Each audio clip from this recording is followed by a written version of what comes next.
¿Cuáles son las claves que debe tener el turismo en España? Bueno, el turismo en España ahora mismo es el primer sector de nuestra economía. Representa 11 de cada 100 euros que se producen en España.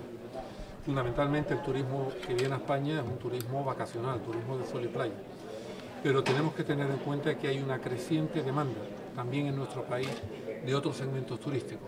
Turismo urbano, turismo de ciudad, turismo gastronómico, turismo rural, turismo cultural, donde España tiene unos atractivos y tiene unas fortalezas muy importantes. Por tanto, hay que ponerlas en valor y para ello el Plan Nacional Integral de Turismo establece medidas concretas para ir ganando también en ese tipo de segmentos número de turistas que nos visitan.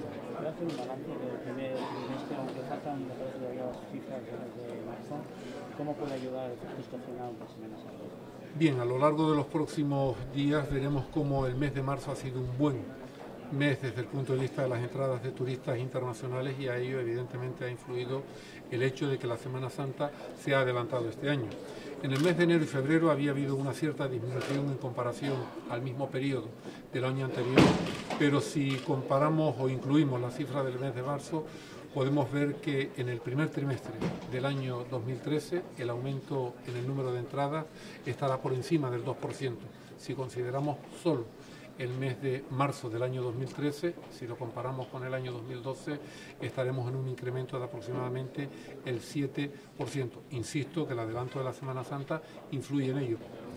Bueno, de hecho, la herramienta fundamental con las medidas para mejorar el sector turístico en España fue aprobado por el Consejo de Ministros el pasado mes de junio, que es el Plan Nacional Integral de Turismo.